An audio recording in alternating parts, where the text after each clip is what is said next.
¿Cuántos tienen hambre de la palabra de Dios? Hambre y sed del Dios vivo. Amén. Bien, hermanos, pues hoy vamos a estar hablando de un tema muy hermoso, ¿verdad? Estamos haciendo memoria de lo que Jesús ya hizo por nosotros en la cruz. Pero como les decía hace rato, no tiene que ser en específico este domingo que todo mundo celebra que la resurrección de Cristo. Yo creo que tiene que ser cada día, en cada momento, en cada instante, porque se pagó un precio muy alto por nosotros. Y toda la gente quiere tomar estos días para decir, ay, la resurrección de Jesús. Y los demás días, ¿saben qué pasa? Se olvidan del Maestro, se olvidan del Señor. Y aún en estos días mucha gente aprovecha para las vacaciones, para ir a la playa, para disfrutar, pero menos para adorar al que murió en la cruz, hermanos. Entonces para mí es más importante que cada día mejor recordemos al Maestro, a nuestro Señor Jesús, que decir hasta que llegue el día que todo mundo celebra. ¿Cómo ven? ¿Cómo ven? Es mejor esperarnos hasta aquel día que llegue cada año para acordarnos del Maestro, o cada día. Cada día debe de ser un día de estar agradecidos por el sacrificio de la cruz de Jesús.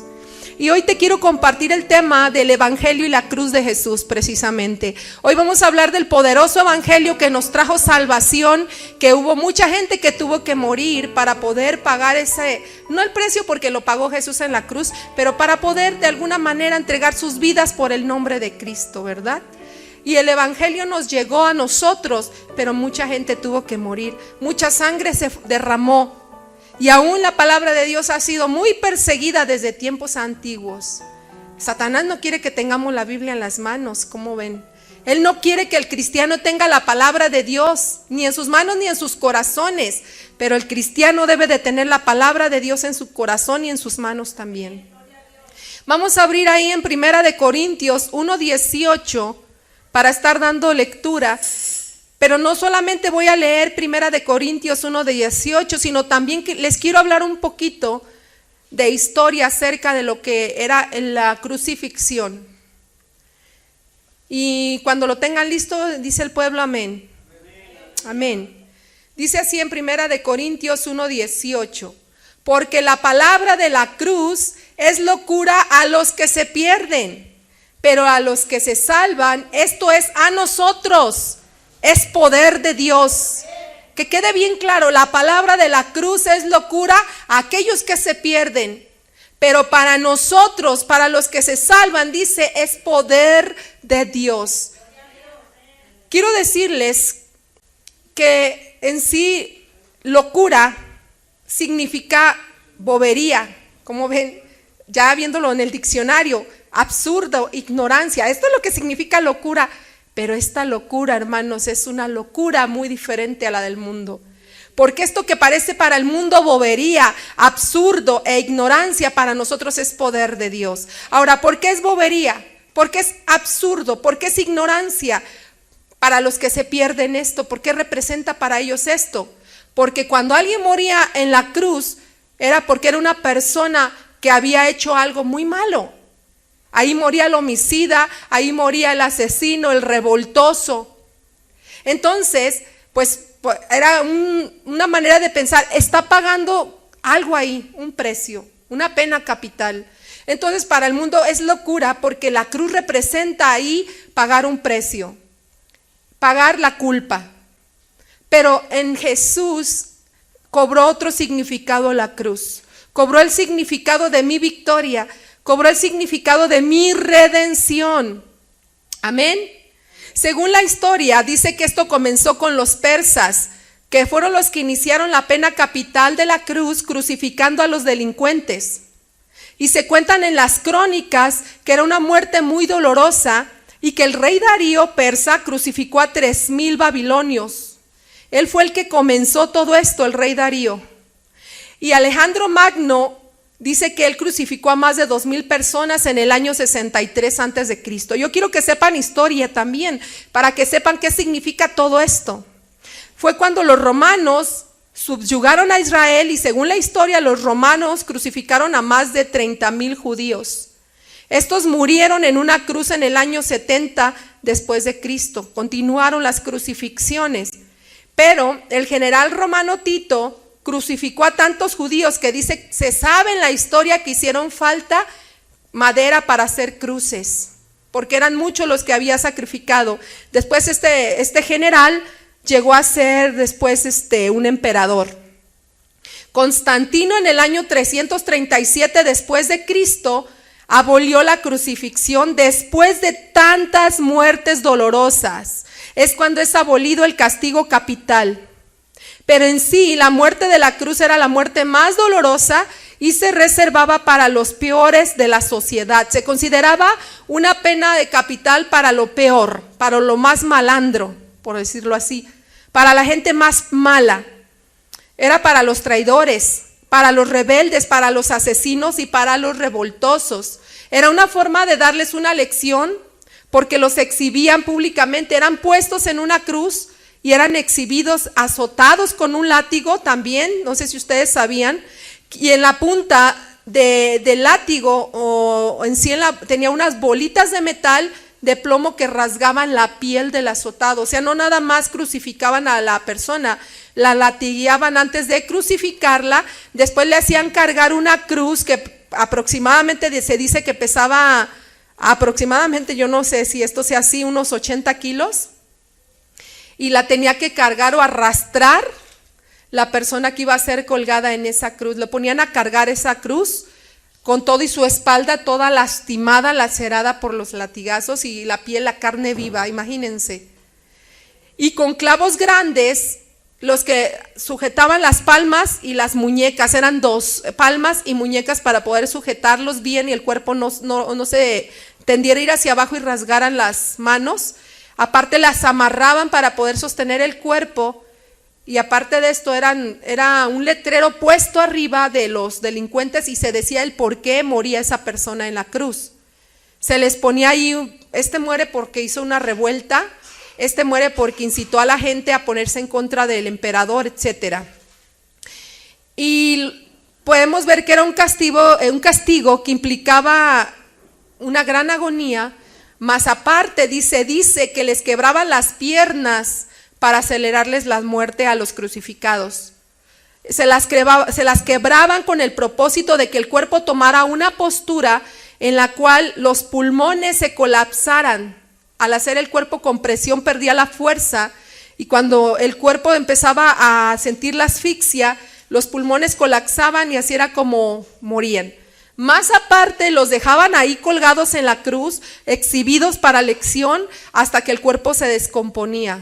¿Se imaginan qué horror de pena capital que tenían? ¿Se imaginan? Pero en Deuteronomio recordemos que Dios dejó dicho algo. ¿Cuántos se acuerdan qué fue? Maldito todo aquel que es colgado en una cruz. ¿Cómo ven? Había una maldición aparte. Entonces, hay un historiador llamado Flavio Josefo que describe las torturas de los crucificados inimaginables en su libro de historia, que escribió Las torturas de la cruz, donde incluían golpes en las partes íntimas de los crucificados. O sea, no solamente los martillaban sus manos, no solamente los hacían cargar una cruz pesadísima, sino que los humillaban y los exhibían sin nada de ropa. Aparte todavía. Y antes de esto los golpeaban, como les decía, en sus partes nobles. Y en el tiempo de Pablo, ya después bueno, esto voy a ir más adelante a explicarles, ya estaba la persecución de los cristianos. No sé cuántos saben lo de las catacumbas. Y eran perseguidos, y Pablo tenía que ir a confortar las iglesias, y fue un tiempo en que la persecución podría haber disminuido el cristianismo, pero en lugar de ello se fortaleció y más se convertían a Cristo. ¿Pero por qué creen? Por el testimonio de otros, por el ejemplo. El ejemplo ganaba a otros para Cristo. Y en aquel tiempo se dice que a los cristianos, les empezaron a llamar en Antioquía cristianos por primera vez a los seguidores de Cristo, porque lo usaban en una forma de burlarse de ellos y decirles, mira, ahí va un Cristito. ¿Sí me entienden? Era una forma de humillarlos, de burlarse, porque decían, ¿cómo puede un carpintero morir en una cruz y ellos celebrarlo como un ganador y un campeón o un victorioso, o su maestro se muere, es avergonzado públicamente, y estos seguidores ahí van también a morir en el Coliseo, a derramar su sangre, comidos por los leones, puestos como antorchas o lámparas humanas, y se burlaban de ellos. Sin embargo, hoy en estos tiempos, la gente no sabe qué es ser cristiano, pero ser cristiano es ser un seguidor de Cristo, es un pequeño Cristo, es alguien que se asemeja a su maestro, y es un honor. Entonces, al ir viendo todo esto, de qué forma morían y pagaban de alguna manera el ser cristianos o ser seguidores de Cristo un precio, no renegaban, ellos no renegaban. Tendrías que leer un poco de historia y ver la historia de las catacumbas, qué sucedía con todos ellos, la forma en que morían. Se narra que morían cantando y que morían con sonrisas en sus rostros, y el hombre loco ese Nerón no entendía cómo podían morir así. Entonces, yo lo que puedo decirles es que ahora en estos tiempos ser cristiano ha cobrado otro significado. Es muy lamentable que hay quienes digan, y eso que se dice ser cristiano y está peor que yo, ahora se dice de otra manera. Antes les decían, mira, ahí va un imitador del carpintero aquel que murió en la cruz, ese es su imitador fiel. Y hoy se dice, ay, esos cristianos están igual o peor que yo, hacen peores cosas que yo, y han degradado eso tan perfecto, tan precioso, que significa ser como Cristo o ser un Cristo pequeño. Lo han degradado. Pero el sacrificio de la cruz y el poder del evangelio no han perdido su fuerza por culpa de los que se dicen seguidores de Cristo. Sigue teniendo poder la cruz de Jesús, y sigue teniendo poder el evangelio de Dios, porque lo estamos viendo aquí en 1 Corintios 1:18, cuando dice que la palabra de la cruz es locura a los que se pierden, pero para nosotros es poder de Dios. No ha perdido el poder. Amén. ¿Cuántos lo creen? Vamos a leer el 1:19, pero antes de leerlos quiero decirles que en aquel tiempo en que Pablo predicaba el evangelio existían más de 50 filosofías que prevalecían en esos tiempos, y cuando llega el evangelio en esos tiempos se escribe esto, versículo que vamos a leer y a entender el porqué de su significado. Habían muchos eruditos y muchos sabios, pero miren lo que Dios dice acerca de ello. 1 Corintios 1:19, ¿y a dónde nos quedamos? Pues está escrito, destruiré la sabiduría de los sabios y desecharé el entendimiento de los entendidos. ¿Qué es lo que está escrito? El mensaje de Dios. En el evangelio está el mensaje de Dios. Amén. Entonces dice el Señor aquí, yo incluyo a todos los doctos, a todos los educados, a todos los que se creen capaces, inteligentes, maestros de retórica, de lógica, de oratoria, dice el Señor, a todo aquel que se cree sabio de este mundo, y dice, y Dios les hace saber lo vano que es ello. Dice, porque ustedes son vanidad a los ojos del Señor. La sabiduría de este mundo no permite conocer al Dios eterno. Por eso es que la sabiduría de este mundo no tiene nada que ver con la sabiduría de Dios. Por eso es que el Señor dice, destruiré la sabiduría de todos los que se creen que son algo en este mundo, siendo nada, siendo vanidad, porque por medio de esa sabiduría no me conocen y hasta reniegan o blasfeman. ¿Cuánta gente que se cree sabia reta y dice, muéstrame que existe Dios, demuéstrame que hay un Dios?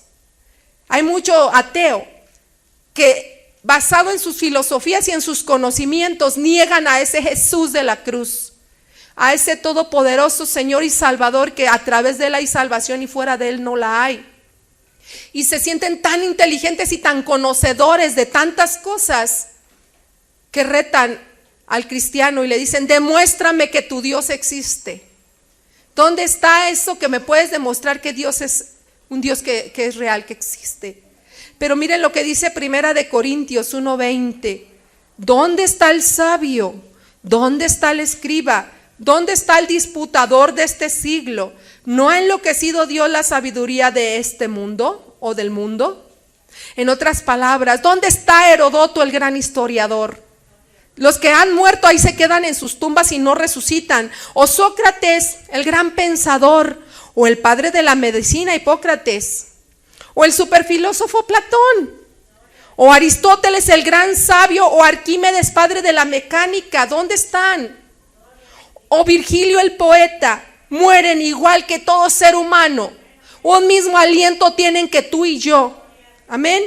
La diferencia es que nosotros estamos tomados de la mano del Señor, y para nosotros la cruz es poder de Dios. Y para ellos pues nada más es irse a morir, y que según ellos ya después no hay más nada. Pero que se enfrenten a la realidad cuando ellos tienen que ir a dar cuentas al Creador. Ahí van a ver su terrible realidad. Porque dice la Biblia que está establecido para el hombre morir una vez, y después de esto, ¿qué sigue? Juicio. Entonces, tienen un mismo aliento que tú y yo, y vuelven al polvo del cual fueron tomados, porque Adán y Eva de ahí fueron formados, y todos nosotros somos polvo, y al polvo vamos a volver, ¿sí o no? Somos una pequeña partícula cósmica nada más. Te mueres, te creman, y ¿sabes qué queda de nosotros? Un puñadito así nada más, ¿sí o no? Y si revuelven tus cenizas con las cenizas de otro, hasta mezclado te quedas con otro por ahí, ¿cómo ven?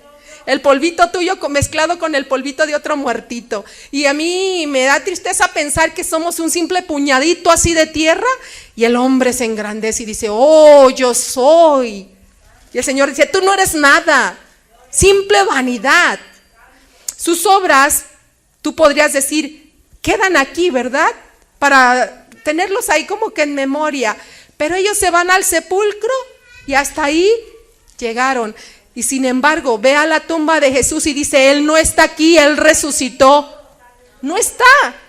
Hoy yo lo estaba viendo en un video de un pastor que fue y grabó la tumba de Jesús, y me conmovió mucho ver que graba y dice, miren, aquí fue puesto el cuerpo del maestro, pero Él no está. Él resucitó. Hasta las lágrimas se salen. ¿Y saben qué? Todos estos que mencioné hace un momento, entre muchos más sabios que pueden haber, su destino, ¿a dónde irán? No lo saben. Con toda y su sabiduría, con todo y su conocimiento, ni siquiera saben a dónde irán, porque para ellos después de la muerte ya no saben si hay eternidad. Entonces, Dios habla así contra la vana sabiduría de este mundo y del que se cree ser alguien. Y la respuesta está en 1 Corintios 1:21 del por qué Dios habla así. Vamos a ver qué dice Dios. Pues ya que en la sabiduría de Dios el mundo no conoció a Dios mediante la sabiduría, y agradó a Dios salvar a los creyentes por la locura de la predicación. Para el mundo es locura lo que tú y yo predicamos, porque predicamos de un hombre que murió en la cruz y fue ahí sacrificado y vituperado. Y como les dije hace rato, el sacrificio de la cruz era una ofensa, era una muerte capital, era una forma muy terrible de exhibir a vergüenza a los delincuentes. Y Jesús fue tratado como delincuente por tu culpa y por la mía, siendo inocente, un inocente. Era llevado a la muerte. Fue exhibido como cualquier malhechor, fue exhibido como cualquier ladrón. Por eso es que es locura esta predicación, porque la gente puede decir, ¿cómo va a haber una victoria en una vergüenza? ¿Cómo va a haber victoria en alguien que fue exhibido como malhechor, como pecador, como alguien revoltoso? ¿Cómo puede ser? Dice la gente. Para ellos es locura, porque no lo pueden entender con la sabiduría del hombre y de la mente humana. Pero para nosotros es poder de Dios, porque entendemos, Dios nos ha permitido entender que representa ese sacrificio de la cruz. Ya nosotros ya lo sabemos. Si a más de alguno aquí le pregunto, ¿qué significa para ti la muerte de Jesús? ¿Cuál más? Vas a ver la respuesta de ustedes. Y vas a ver que representa victoria, salvación, redención, derrota de Satanás, triunfo de Jesucristo, que pagó y derramó hasta la última gota por salvarnos, que representa muestra de amor, de vida eterna, y cuántas cosas no más preciosas, ¿sí o no? Cosas preciosas representa. Entonces, ¿qué podría parecer la locura de la predicación al mundo o al sabio de este siglo? Vamos a Mateo 10:38. Vamos a ver por qué les parece locura la predicación de la cruz al mundo y el evangelio de Jesús. Y al sabio de este siglo le parece que estamos locos. Los cristianos dicen, están locos.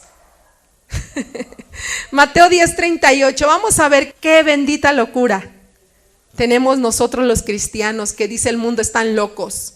Y el que no toma su cruz y sigue en pos de mí, no es digno de mí. Ay, el Señor dice que tomes tu cruz y sigas en pos de Él. ¿Qué significa esto? El mundo te puede decir, ¿quiere decir que ya no puedes hacer nada? ¿Ya no puedes divertirte? ¿Ya no puedes ser feliz? Ha de ser un amargado, te pueden decir. Pero tomar tu cruz y seguir a Cristo, seguir al Señor, es renunciarte a ti mismo, a tus placeres, a tu pecado, a tu carne, y seguir en obediencia. ¿A quién? A Jesús. Y para el mundo es locura, porque ellos dicen, no, pues entonces tú ya no has de ir a los antros, tú ya no has de tomar, tú ya no te has de dar lujo de la carne y placeres que te da el mundo. ¿Sí me entienden? El mundo cree que los placeres de la carne es lo más padre que puedes vivir mientras estés vivito, que porque después dicen te vas al hoyo, te vas al pozo y después no hay más nada, dice el mundo. Hasta hay una canción por ahí, ¿sí o no? A ver, los que vivieron en el mundo, ¿sí saben de qué canción estoy hablando? Que después de la muerte, ¿qué? A ver, Alejandra, ¿tú sí sabes? Que un puño de tierra o no sé qué, por ahí hay una canción que dice, ¿qué, Alex? Que un puño de tierra es lo que te vas a llevar. Y hay canciones por ahí que te dicen, la vida hay que vivirla, hay que disfrutarla, hay que darle gusto al gusto, dice la canción, porque la vida pronto se acaba y un puñito de tierra nomás nos vamos a llevar. Ven como para ellos la cruz y el evangelio es locura. ¿Se dan cuenta? Porque dicen, si no disfrutas aquí mientras estás vivito, ya después ya no disfrutaste, te amargaste.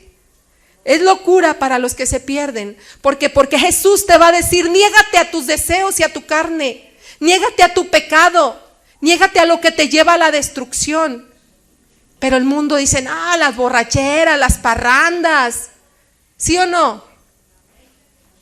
Pero te voy a decir una cosa, cuando se acaba la vida, cuando se termina el aliento y el respirar, toda esa gente se presenta ante el Creador de los cielos y la tierra, el juez, porque viene a ser el juez. Entonces deja de ser ese salvador y viene a ser su juez.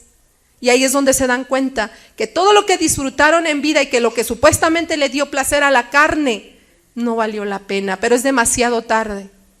Mateo 16:24, vamos a Mateo 16:24. Vamos a ver qué le dijo Jesús a sus discípulos, porque no lo estoy diciendo yo, lo está diciendo Jesús. Y aquí me lo confirma la palabra, porque dice, entonces Jesús dijo a sus discípulos, si alguno, esto te incluye a ti y a mí, quiere venir en pos de mí, niéguese a sí mismo y tome su cruz y sígame. Ahora sí el Señor más específicamente dice, niégate a ti mismo, ¿sí o no? Tomar tu cruz es negarte a ti mismo. Pero el mundo te dice otra cosa. El mundo te dice, no, ¿cómo? Tú vales mucho, mírate en un espejo y di cuán hermoso y soy, wow, y te elevan el ego y la autoestima.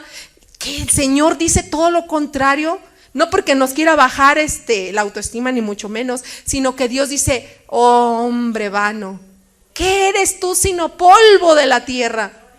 Esto es para el que se engrandece. Entonces, no es porque el Señor quiera que tú te menosprecies a ti en el grado de decir, no, yo no valgo nada, no. Dice, niégate a tus malos deseos, porque hay otra escritura que dice que de dentro del corazón, ¿qué es lo que sale? Los adulterios, la fornicación, la inmundicia, la lascivia, la idolatría, la hechicería, ¿sí o no? Dice, de dentro del corazón sale todo esto. Entonces, negarte a ti mismo es negar de lo que sale del corazón, todo eso perverso que Dios quiere quitar, que Dios quiere cambiar. Amén. Y Mateo 16:27, vamos a ver qué es lo que dice Mateo 16:27, porque este texto está bien fuerte. Porque el Hijo del Hombre vendrá en la gloria de su Padre con sus ángeles, y entonces pagará cada uno conforme a sus obras. ¿Saben qué? Todo ojo va a ver al Señor, todo ojo le verá, y verán al que traspasaron, lo verán venir con gran poder y gran gloria. Entonces van a hacer lamentación, porque el hombre cree que es más listo que Dios. El ser humano muchas veces se cree más inteligente que Dios y dice, ay, ¿cuándo se va a dar cuenta Dios? No, es más, Dios ni existe. Yo tengo que vivir mi vida porque nada más es una y es en esta tierra. Pero dice la palabra de Dios que el Hijo del Hombre vendrá y va a venir con toda su gloria y con sus ángeles y va a pagar a cada uno conforme a sus obras. Ahora sí, el que se creía listo y que se le creía esconder a Dios, Dios le va a pagar conforme a sus obras. Y negarte a ti mismo, te lo reitero, es que te tienes que negar a tus malos deseos, porque va a haber un pago y una recompensa. Es negar a tus pasiones pecaminosas que te llevan todo el tiempo a la maldad y a pecar, y que al rato la conciencia está ahí. ¿Sí? Es muy fácil pecar y hacer lo malo. Lo difícil es ir contra la corriente, ir contra el mundo. Y ellos se pueden sorprender y decir, ¿por qué no vas en el mismo desenfreno que yo? Tú no eres normal, te podrían decir, porque tú vas contra la corriente, vas contra lo que el mundo te enseña. Entonces, tomar tu cruz y seguir a Cristo es locura para el que no conoce a Dios. Y yo no hablo de un conocimiento de decir, ¿crees en Dios? Sí, claro que creo. Yo no hablo de ese conocer a Dios. Porque no hablo del que dice con la mente y con la boca, conozco a Dios, pero su corazón está lejos de Dios. Yo no hablo de ese conocer a Dios. Yo hablo de aquel que tiene una relación íntima con Dios, que sabe quién es Dios, cómo habla Dios, qué es lo que Dios quiere, que conoce a su Señor. Yo hablo de ese tipo de conocimiento de Dios. Entonces, los que no conocen a Dios, esto es que aunque con la boca y con la mente dicen yo creo que hay un Dios, lo niegan con sus hechos. Esos son los que para ellos les es locura la cruz de Cristo y el Evangelio. Pero Él promete que vendrá con poder y gloria y dará el pago y muchos lo lamentarán. Apocalipsis 1:7 lo dice. Miren lo que dice Apocalipsis 1:7. He aquí que viene con las nubes y todo ojo lo verá. Todo ojo, dice, y los que le traspasaron, y todos los linajes de la tierra harán lamentación por él, sí, amén. Esto habla de la segunda venida de Cristo sin relación con el pecado. Va a venir y todo ojo le verá y la gente se va a lamentar. Tanto así dice la palabra de Dios que dice, y doblarán sus rodillas de los que están en los cielos, en la tierra y debajo de la tierra. Y van a tener que confesar que Jesucristo es el Señor. Ahora sí que no va a ser ni para salvación, Los que están ahí abajo de la tierra, ni siquiera va a ser para salvación que confiesen que Jesucristo es el Señor. Ahorita sí, si tú confiesas que Jesucristo es el Señor es para salvación, pero en aquel día lo van a hacer como un reconocimiento de la gloria de Dios y van a doblar las rodillas porque las van a doblar. Lo dice la Biblia, que toda rodilla se doblará y que toda lengua confesará que Jesucristo es el Señor, que en los cielos lo harán, en la tierra lo harán y debajo de la tierra. Va a ser ese día en que todos lo verán y van a hacer lamentación y van a decir, ¿cómo no creí? ¿Cómo es que no renuncié a mi carne y a mis malos deseos? Valía la pena porque ahora voy a pasar una eternidad sin Cristo, una eternidad sufriendo en la condenación eterna. Pero van a hacer lamentación en vano, ya no va a tener ningún motivo, ninguna razón que lamenten, porque ya no va a ser para salvación. Y ahorita sí vale la pena lamentar el pecado. Dice la palabra de Dios, laméntese el hombre por su pecado. ¿Sí? Hay una escritura que lo dice claramente, laméntese el hombre por su pecado, porque este nos trae destrucción.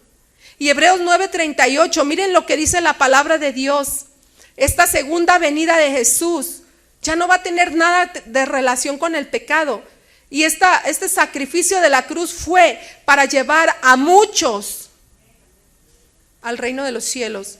Dice, así también Cristo fue ofrecido una sola vez para llevar los pecados de muchos y aparecerá por segunda vez sin relación con el pecado para salvar a los que le esperan. Ya vino una vez y todos lo estamos recordando hoy. Ya vino una vez, vino para dar su vida en rescate y vino para venir a darse a sí mismo por causa del pecado. Pero esta segunda vez dice no va a tener ninguna relación con el pecado. Ahora ya viene por los suyos, por los que le esperan. La primera vez que vino para dar su vida en rescate de muchos. La segunda vez va a venir como Salvador de los que le recibieron y como juez de los que lo rechazaron. Esta segunda venida del que no recibió esta gracia. ¿Por qué, hermanos? Porque están afrentando al Espíritu de gracia. Y lo que fue la locura de la predicación para algunos y locura de la cruz, para otros ese va a ser el día de su redención. Por eso nos llaman locos. ¿Sí lo sabían o no sabían? Que a todo aquel que cree en Jesús y en el sacrificio de la cruz lo van a llamar loco. Aquel que no conoce a Dios, obviamente. Pues para todos ellos que no han conocido la verdad del evangelio y de la cruz va a ser locura, porque piden señales, piden pruebas, piden evidencias, porque sus mentes están entenebrecidas. Yo he visto comentarios de ateos que dicen: a mí pruébame que existe tu Dios, y si no me lo puedes probar es porque no existe. Piden señales, piden pruebas, pero nosotros tenemos bien entendido que el evangelio es por la fe, y como no pueden andar por la fe, lamentablemente si no es por fe, no hay salvación. Y solitos están entregándole el alma al diablo. Efesios 4:18, vamos a ver qué dice Efesios 4:18, referente a que tienen el entendimiento entenebrecido. Hay una ceguera terrible, porque piden señales, porque piden y retan a que se pruebe que Dios es real, cuando todo lo que existe demuestra que hay un creador y hay un Dios. Efesios 4:18 dice: teniendo el entendimiento como entenebrecido, ajenos de la vida de Dios por la ignorancia que en ellos hay, por la dureza de su corazón. Tienen el corazón endurecido y no quieren nada de Dios, no quieren nada con Dios. Entonces sus mentes están como entenebrecidos, son ajenos a la vida de Dios, a los propósitos de Dios, a las grandezas que Dios hace. Nosotros podemos testificar cómo nos encontró el Señor, cómo fue nuestra experiencia con Dios, los milagros que Dios ha hecho en nuestras vidas, y sin embargo, ellos están ajenos de todas las maravillas de Dios.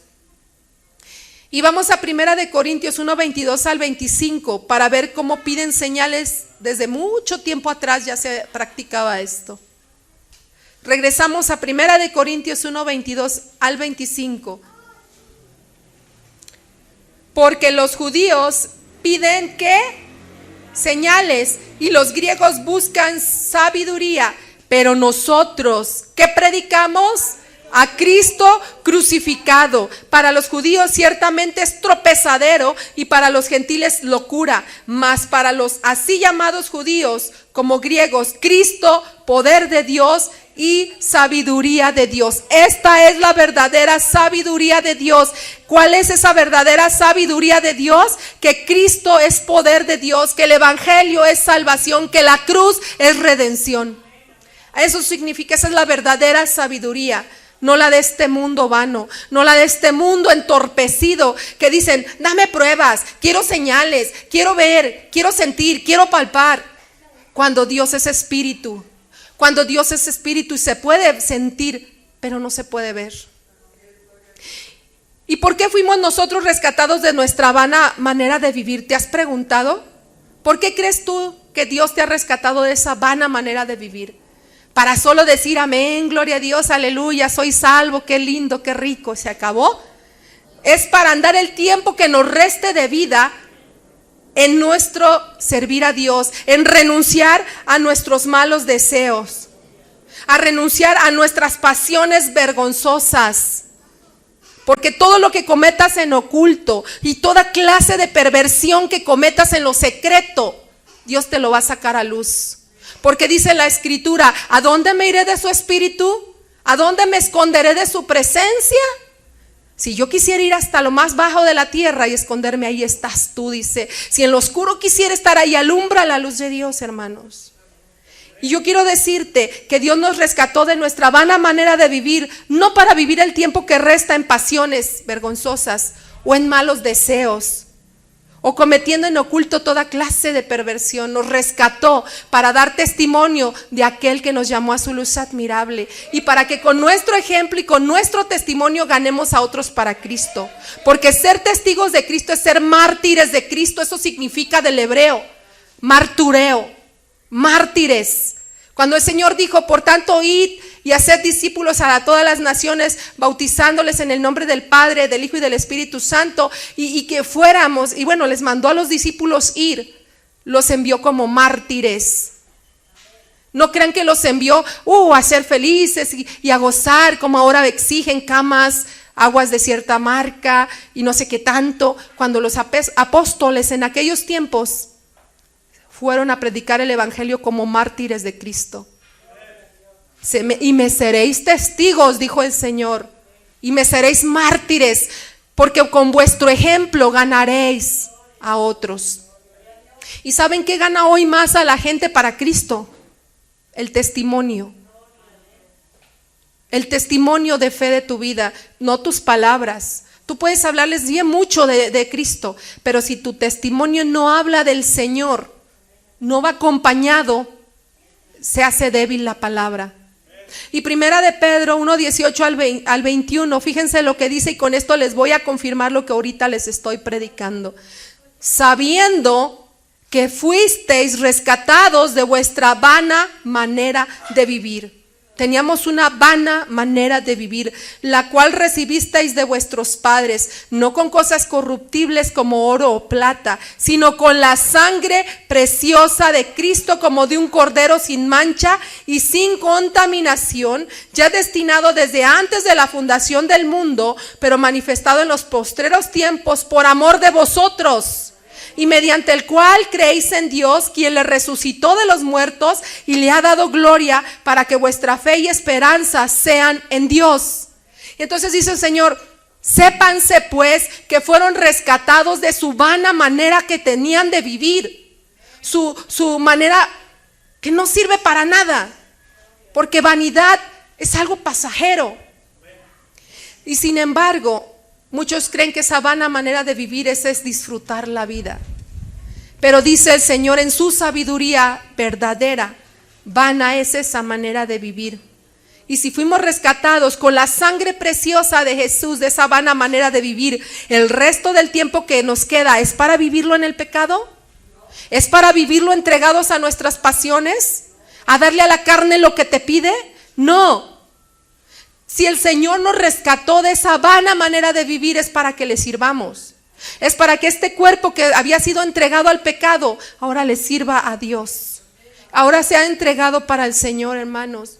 Porque déjenme decirle una cosa, la palabra de Dios dice, ay de aquel que hiciera afrenta al Espíritu de gracia. Más adelante se los voy a leer. Vamos a primera de Pedro 4:2 para ver qué nos dice la palabra de Dios, y me va a reconfirmar lo que les vengo diciendo, porque Dios va confirmando con su palabra lo que este humilde vaso solamente transmite. Miren lo que dice: para no vivir el tiempo que resta, ¿en qué? En la carne, conforme a las concupiscencias de los hombres, sino conforme a la voluntad de Dios.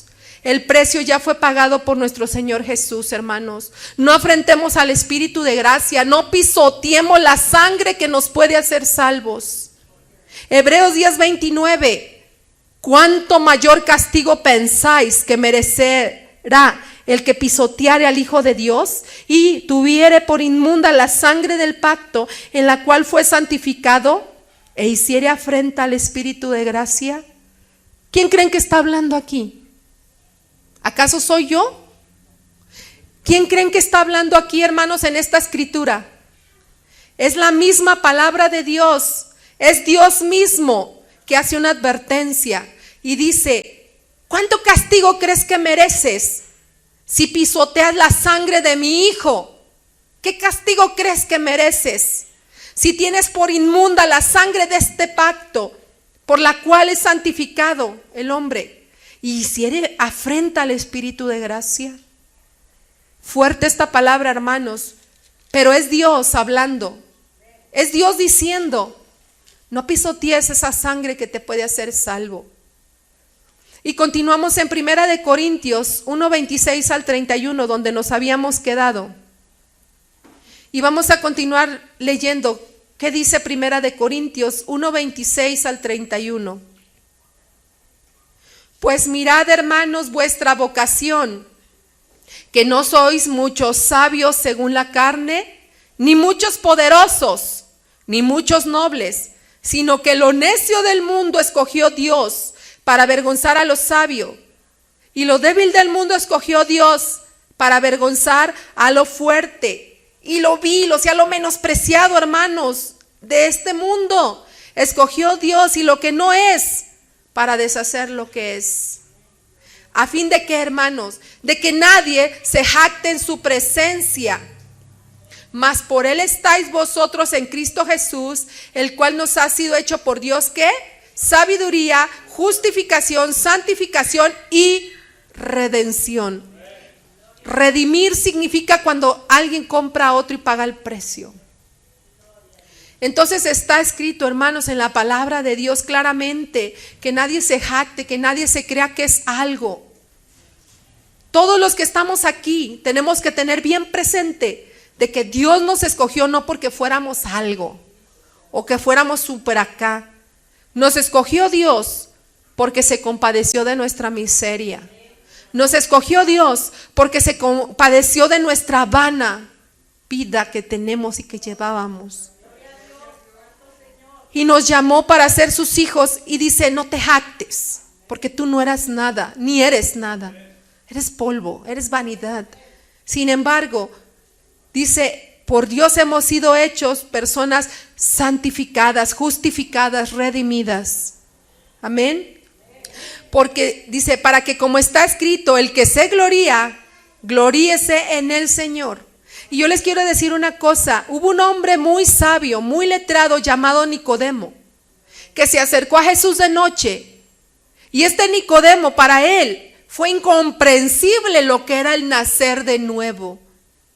Tanto así que Jesús le tuvo que decir, y tú que eres maestro y no me entiendes las cosas que te digo, ¿cómo creeréis si te dijere las celestiales? Era un hombre letrado, era un hombre sabio, Nicodemo. Y sin embargo, cuando Jesús le habla de nacer de nuevo, Nicodemo le dice, ¿y cómo puede hacerse esto? Si ya es uno viejo para nacer de nuevo y entrar otra vez en el vientre de mi madre. ¿Se dan cuenta que en la sabiduría del mundo es imposible conocer a Dios? Porque para conocer a Dios se necesita la sabiduría de la cruz, la locura de la predicación, el evangelio de nuestra salvación, hermanos. Amén. Esto es una decisión personal, el acercarte a Dios y encontrar esta sabiduría verdadera de la cruz y del evangelio, de la muerte de Jesús que te trajo esta oportunidad de salvación. Dios no forza a nadie. Dios no obliga a nadie, aunque pagó el precio, aunque le costó mucho, aunque le dolió a nuestro maestro, no obliga a nadie. Da la libertad. ¿Quieres tener parte conmigo o no quieres? Amén. Los enemigos de la cruz de Cristo van a rechazar este poderoso evangelio que Jesús trajo. Pero déjame decirte que Jesús anuló esa acta de los decretos que estaba en contra nuestra para llevar muchos hijos a la gloria. Y este mensaje de la cruz, que para muchos es locura, significa salvación. Para el mundo, humillación, dolor, vergüenza. Pero ahí en esa cruz venció Jesús al que tenía el imperio de la muerte y a la humanidad bajo su yugo. ¿Sí? Lo creemos por la fe y lo sabemos que es verdad. Amén. Para el mundo vil sin Cristo, la cruz es locura, es una sentencia para ladrones, para revoltosos. Pero aún se burlaron. Le decían, si eres el Hijo de Dios, bájate de esa cruz. ¿Se acuerdan lo que dice la Escritura? Se burlaban. A ver, si eres el Hijo de Dios, demuéstralo. Querían ver señal. Pruébanoslo, como dice el mundo. Y cuando le golpearon, le dijeron, profetiza. ¿Quién te golpeó? ¿Sí o no era una burla? Le estaban diciendo, si eres el rey, aquí tienes tu corona de espinas. Si eres el rey, aquí tienes tu manto de rey. Y lo empezaron a bofetear, y lo empezaron a escupir, y se empezaron a burlar de todo lo que él era: profeta, maestro, el Mesías, el rey de reyes. Con todo esto se empezaron a burlar de él, porque le decían, si eres el rey, toma tu corona de espinas. Era una burla. Si eres profeta, profetízanos quién te golpeó. ¿Se dan cuenta de la burla que le hacían a Jesús? ¿Y se amargó Jesús, hermanos? ¿Acaso se amargó el Señor? Quedó en silencio y no respondió, no abrió su boca, como cordero fue llevado al matadero. Dice, enmudeció y no abrió su boca, aunque lo injuriaban. Vamos a Colosenses 2:14 al 15, para que veamos la victoria que nos trajo esta locura de la cruz.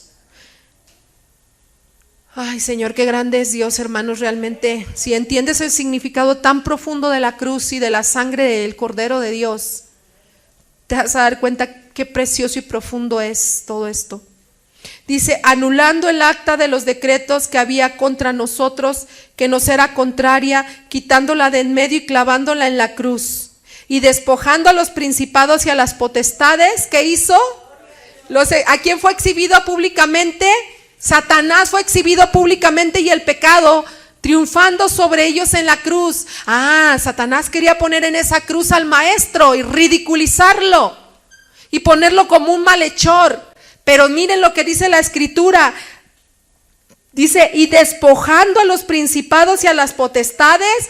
¿A quién exhibió públicamente? A ellos los exhibió públicamente, triunfando sobre ellos en la cruz. Ahora sí que se le reviró sobre la cabeza al diablo.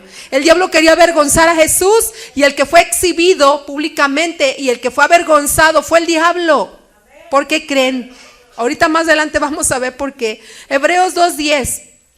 Porque convenía a aquel por cuya causa son todas las cosas y por quien todas las cosas subsisten, que habiendo de llevar muchos hijos a la gloria, perfeccionase para aflicciones al autor de la salvación de ellos. Esas aflicciones, esas humillaciones que querían supuestamente causarle vergüenza a Jesús, fueron su perfección. Porque dice aquí, para perfeccionar al autor de nuestra salvación y llevar muchos hijos a la gloria. ¿Cómo se le revira al diablo todo? Amén. Hebreos 2:14. Así que, por cuanto los hijos participaron de carne y sangre, él también participó de lo mismo, para destruir por medio de la muerte al que tenía el imperio de la muerte, esto es, al diablo. Esto es lo que hace un momento les decía. Satanás quiere avergonzar a Jesús, exhibirlo como un maleante, pero miren, Jesús le quita a Satanás el imperio de la muerte. Cuando engañó a Eva, trajo la muerte Satanás. Pero cuando Jesús va a la cruz, toma el poder y la autoridad, y toma el imperio de la muerte y le quita al diablo toda autoridad. Lo derrota. Amén. Entonces podemos ver una victoria en la cruz. Por eso es esta bendita locura de la victoria de la cruz, que para el diablo era supuestamente avergonzar al Mesías, avergonzar a Jesús, pero nosotros ahora entendemos qué representa. Es victoria. Le quitó a Satanás toda potestad, toda autoridad. Además Jesús dijo algo, dijo, nadie me quita mi vida, yo mismo la pongo y tengo poder para ponerla y para volverla a tomar. Ni siquiera esa potestad tuvo el diablo, hermanos. ¿Cómo ven? Qué hermoso es el Señor. Y podemos ver entonces, y reafirmo y confirmo, que lo que supuestamente era vergüenza, lo de la cruz, esta muerte como homicida, en Jesús cobra un significado poderoso. Dale ese significado en tu vida. No solamente de boca para afuera, hermanos. Dale ese significado en tu propia vida, porque Dios es un Dios personal. Y dale ese significado de la victoria de Jesús en la cruz y de que derrota al diablo. Créelo en tu vida. Cree que el Señor ha derrotado al diablo en tu propia vida, en ti mismo, porque a veces el diablo nos quiere amedrentar. Pero porque si ya Jesús pagó el precio, no hay más condenación. Si Jesús ya pagó el precio, haz viva esta palabra en tu vida, porque el que está derrotado es el enemigo, es Satanás. Amén. Y vamos a terminar con Isaías 61, 1 al 2. Cómo me gusta esta palabra poderosa. Bendita locura de la cruz, podría decir, hermanos. Y bendita locura de la predicación del evangelio, porque gracias a esto conocí a Jesús, quien vino a hacer algo bien poderoso, y lo vamos a ver en Isaías 61, 1 al 2. Y hoy vas a poder entender que no tienes por qué tener más pensamientos negativos si los hubiere. Porque miren lo que dice el Señor. Isaías 61, 1 al 2. El Espíritu de Jehová el Señor está sobre mí. Aquí está hablando Jesucristo con toda autoridad, dice, porque me ungió Jehová y me ha enviado a predicar buenas noticias, buenas nuevas. ¿A quiénes? A ti, a los abatidos, a vendar a los quebrantados de corazón. Libertad a quienes, a los que estaban cautivos por el diablo, y a los presos, apertura de la cárcel. ¿A cuáles presos? A los presos de Satanás que tenían cárceles y prisiones de maldad. Dice, a proclamar el año de la buena voluntad de Jehová y el día de venganza del Dios nuestro, a consolar a todos los enlutados. Con esto quiero decirte una cosa. El Espíritu del Señor estaba en Jesús trayendo, dice, buenas noticias para todos los abatidos, para todos los quebrantados de corazón, para todos los que el diablo ha querido destruir, para todos los que el enemigo ha querido amedrentar. Hay buenas noticias, dice el Señor. Yo vine a traerles libertad, yo vine a proclamarles libertad al cautivo. Si tú crees esa palabra y la haces viva en tu vida, el poder de Dios, de este sacrificio de la cruz, va a tomar esa victoria sobre ti. No hay por qué estar más derrotados y creyéndole al mentiroso aquel. Amén. Porque esta bendita locura de la cruz, este poderoso evangelio de Dios te dice que Él vino a libertarte, a traerte libertad. No tienes por qué estar más cautivo, a traerte salvación, a traerte consuelo, a traerte redención. Amén. Por eso es que ahora creemos que Dios nos consuela y nos abraza. Él no podría abrazarnos y consolarnos por nuestro pecado, porque el pecado separa de Dios. Pero como la sangre de Jesús te lo hace posible, permite que Dios se pueda también acercar a ti y nosotros a Él. Esto es una reconciliación que logró el Señor Jesús. Nos reconcilió con Dios. Por eso ahora podemos decirle papito con toda confianza, papito Dios. ¿Te das cuenta? Para poderle decir papá Dios, que éramos simples pecadores, simples mortales, que hoy pueden con su boca proclamar y decir, Él es mi Señor, Él es mi papá. Hubo una cosa preciosa ahí, que es la sangre de Jesús, del Cordero de Dios, que nos permite con toda confianza venir ante el trono de la gracia. Y dice la Escritura, y hallar socorro oportuno. Por eso la invitación es hoy, hermanos. Si aún no se han afirmado, si aún han titubeado, si aún les ha faltado la fe, entiendan, la sangre de Jesús no ha perdido su poder. La sangre de Jesús no ha perdido su fuerza. Él estuvo pagando el precio. Hoy se recuerda, pero no es nada más hoy que tenemos que recordarlo. Cada día, cada momento. ¿Por qué? Porque esta sangre tiene poder. El diablo tiembla cuando se acuerda que hubo un precio pagado y una cruz y un sacrificio por nosotros. Amén. Y vamos a orar, hermanos. Yo les quiero invitar a hacer pues ya es noche, esta noche, algo importante. Quiero que le demos gracias a Dios y hagamos con Dios un compromiso de que si estamos llevando una doble moral, una doble vida, si hay por ahí cosas ocultas y vergonzosas, entrégalas a Dios.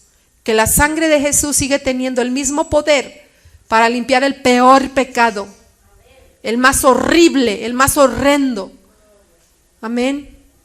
Porque eso es lo que quiere hacer Dios. No nomás vino a morir en la cruz y ya está ahí se quede. Vino con un propósito y el Señor quiere que se cumpla en ti. Amén. Vamos a orar, hermanitos. Cierren sus ojos y vamos a pedir perdón. Pedirle perdón a Dios si hemos pecado. Porque ahí está la sangre de Jesús. Si hemos estado ofendiendo al Señor, si no hemos tomado el valor que merece la sangre de Cristo, es tiempo que le des valor a la sangre preciosa del Cordero de Dios. Señor y Dios amado, te damos primeramente gracias por haber ido a esa cruz del Calvario, por haber ido, Señor, a pagar el rescate por mí, por este pueblo, por cada gente. Mira, Señor, quizás hay personas, Señor, que van a estar escuchando esta palabra y saben que hay pecados ocultos ahí, que no han confesado, que no han puesto a cuenta, que no han rendido sus vidas, que no se han arrepentido de ese pecado, y tú has estado demandándoles que tienen que renunciar al oculto y a lo vergonzoso, y aún no han obedecido a tu voz, Señor. Pero aún hay vida y esperanza, Padre. Por eso yo te pido por todos los que están oyendo hoy este poderoso mensaje de la cruz y del evangelio. Tócales, Señor. Tócales a través del poderoso evangelio de la salvación. Y hazles entender que te necesitan, que necesitan dejar sus pecados, sus abominaciones, sus maldades, sus rebeliones. Porque estas cosas abomino, dice el Señor. Porque ante mí vendrá toda carne, dice Dios. Porque ante mí vendrá todo ser. Y todo lo oculto y todo lo vil va a ser evidenciado. Y darás cuenta y responderás por tus actos, dice Dios. Pero hoy es el día aceptable. Hoy es el día de tu oportunidad para ti. Para que hoy vengas y dejes que la sangre que fue derramada en la cruz te limpie de todo pecado. Porque el pecado separa de Dios, y ni carne y ni sangre heredarán el reino de Dios. Ni todo aquel que hace maldad o abominación puede tener parte con Dios. Por eso en esta noche yo te invito a que confieses tus pecados delante de Dios. Porque de lo contrario, este Señor y Dios que hoy es tu Salvador, que hoy está aquí amoroso, con sus brazos abiertos para perdonarte, este mismo Señor un día será tu juez. Este mismo Señor un día te va a demandar cada cosa que hayas hecho en oculto. Y yo sé que tú estás escuchando la voz de Dios porque sabes que no soy yo. Yo no soy más que un simple instrumento. Yo no soy más que una simple carne mortal aquí. Pero es la palabra de Dios la que prevalece y traspasa como espada de dos filos tu corazón. Y tienes que escuchar la voz de Dios que hoy te está hablando en esta noche y te está diciendo: arrepiéntete. Arrepiéntete ahora que es tiempo. Eso lo dice nuestro Dios. Hoy es tu momento, dice el Señor. Tú no tienes una vida comprada con la cual me puedas decir y demandar cuánto yo tiempo te tengo que dar de vida, dice el Señor. Porque está establecido un día para ti que mueras y vas a tener que rendir cuentas. Pero hoy es tu momento, dice Dios. Hoy es tu día de venir y ponerte a cuenta. Si tus pecados fueren rojos como el carmesí, vendrán a ser como blanca lana, dice su palabra. Por más sucio que te sientas o sucia, por más miserable, por más vil, por más percudido que esté tu corazón, es la sangre preciosa de Jesús que te puede limpiar. Ábrele tu corazón a Dios. Ábrele tus oídos al Señor. No rechaces tu oportunidad. Porque tú no sabes si Satanás ha planeado destruirte, hacerte pedazos y decir y demandar que tiene derecho sobre ti porque tú se los has dado. Pero hoy es este momento en el que Dios está hablándote y vuelve a repetirte: arrepiéntete de toda tu abominación, de toda tu maldad, de todos esos pecados ocultos. Aquí estamos, Señor, y yo te pido hoy, Espíritu Santo, convéncelos. Esa es tu obra. Yo solamente les he hablado tu palabra. Esa es tu obra, Espíritu de Dios. Convéncelos, Señor. Convéncelos y redargúyelos a cada uno de nosotros, Señor.